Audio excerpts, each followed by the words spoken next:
And back to the WHHI Daily News. With us now is Rick Wigginton.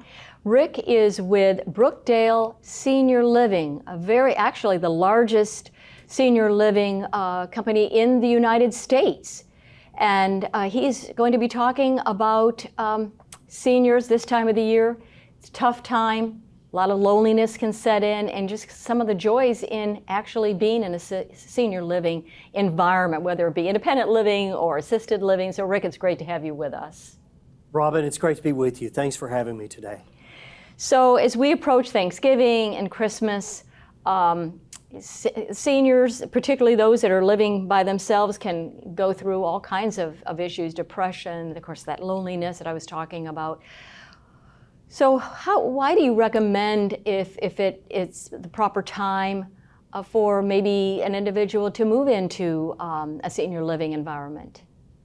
You know, Robin, there's more and more research that shows that chronic loneliness, being isolated and shut apart over a long arc of time, can actually lead to premature death. And it can certainly make any other health challenges that an older person is dealing with more challenging to manage. So we really do encourage older folks to look for opportunities to be more socially engaged, to find meaningful friendships, because it was important to us when we were younger. It's even more important to us as we've gotten older.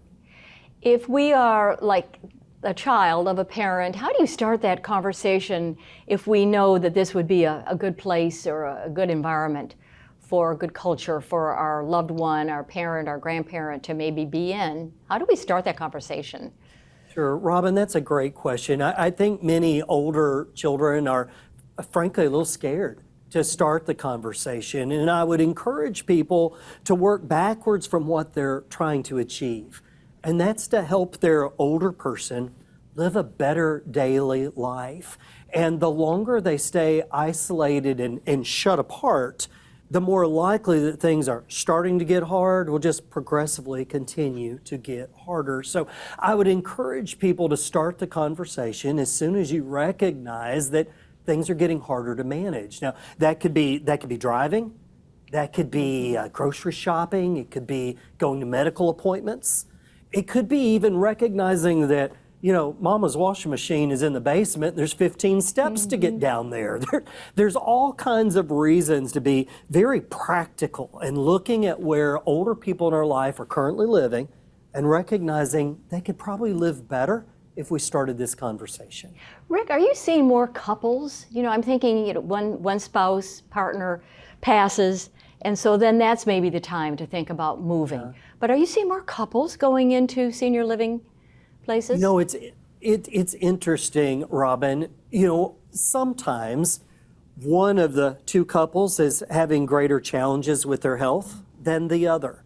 And before you realize it, the one who is most healthy is completely spent with the heavy weight of trying to take care of someone who has progressive challenges. And while no one wants to think of that as being burdensome, there is a recognition that living in a senior living community where there are people who are well trained to discreetly help with some of these more challenging things can actually help couples not only live better, but still be more engaged socially as a couple. Right. So we're in the holidays coming up. It's especially a difficult time, isn't it, for seniors? It can be for those who are, particularly, Robin, I think, experiencing the winter holidays for the first time by themselves. And, you know, that deafening silence of an empty house when you're accustomed to having opportunities for conversation throughout the day.